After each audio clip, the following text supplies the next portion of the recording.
The Seattle Mariners remain hot with a huge series win in Boston. Let's talk about it.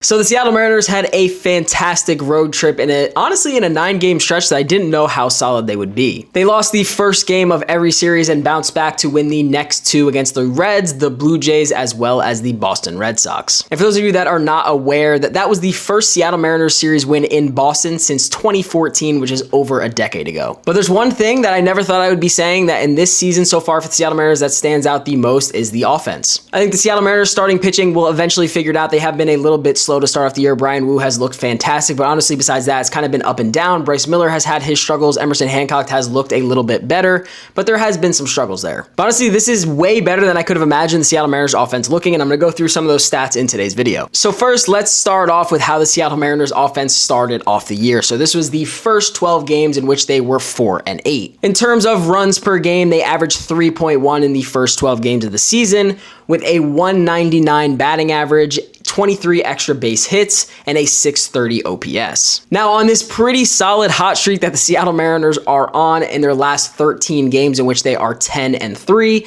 they are averaging 5.8 runs per game, a 254 team batting average, 41 extra base hits, and a 793 OPS. That is a huge upgrade for the Seattle Mariners offense, and honestly, a year that the biggest question mark was, of course, the offense. You don't go out and make any massive trades this offseason, but somehow, obviously with Edgar coming back as well as Kevin Seitzer stepping into the main hitting coach role, we did have decent expectations for this team to not be as bad as they were last year. Now, I think this stat is the one that stood out to me the most just because the Seattle Mariners obviously with a slow start, and they are 14-11, which is a pretty solid record, but they could be even more if the Seattle Mariners starting pitching were to figure it out and really get rolling, which they will at some point, but they would be that much better if they could really put these two together. Now, let me put this into perspective. There are 10, and I say 10 Seattle Mariners who have over a 100 WRC plus so far this season. That is way better than I could have imagined this offense being at this point in the season, especially with their terrible start to start off the 2024 season, in which they were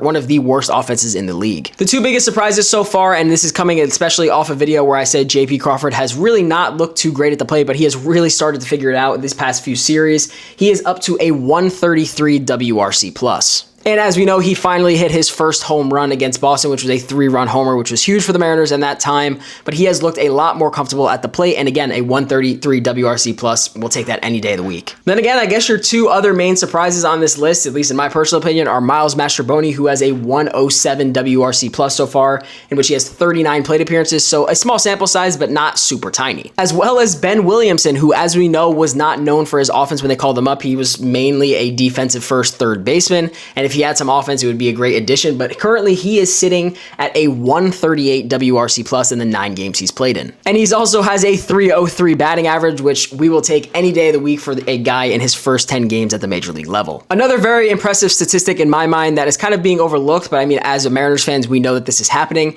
is that 9 Seattle Mariners have over a 10% walk rate so far this year. With the highest actually being Leo Rivas with a 25% walk rate, and coming in at second, which is not very uncommon, is JP Crawford with a 17.4% walk rate. Randy Arozarena also has a really good walk rate at 16.8%, and even Mitch Garver has a 15.7% walk rate. Now, I also put out a tweet yesterday basically saying how good the Seattle Mariners offense has been, and that is really without Randy Arozarena and Julio Rodriguez finding their stride. And when I say that, a lot of people kind of got offended basically saying they have this high of a WRC plus, which they do. They both have very high WRC pluses. Randy higher than Julio, and hopefully Julio can really find his stride, but Randy has a 137 WRC plus so far this year, and Julio has a 105 WRC plus. But my point in saying that was they both have not really hit their full stride. Randy has a 200 batting average. I know that is an old man statistic, but either way, he only has a 200 batting average and Julio only has a 202 batting average. And Randy has 4 home runs as well as Julio only has 3. So my point in saying that is once these guys really start to get hot, just imagine how much better this offense will be. And I mean, they're already way exceeded expectations, but just imagine how much better they will be when their two arguably biggest stars on the team finally find that stride and start hitting for higher averages, starting putting the ball out of the park more, it'll just make this offense that much better. But like I said, the Seattle Mariners did way better on this road trip than I personally had anticipated. I didn't really know what to expect. Maybe I was hoping for a little bit of maybe 5-5 was probably my highest ceiling for them on this road trip, but they exceeded that, going 6-3, which is huge coming back home facing Miami, who has looked pretty good this season. But hopefully they can dominate and the offense can continue doing what they're doing. But please let me know down in the comments what you guys think of the Seattle Mariners season thus far, and maybe what things do you think really need to improve for that take this team to the next level. But otherwise, I hope you guys did enjoy the video. I hope you guys are enjoying these series recap videos. Otherwise, I will see you guys in the next one. Peace out.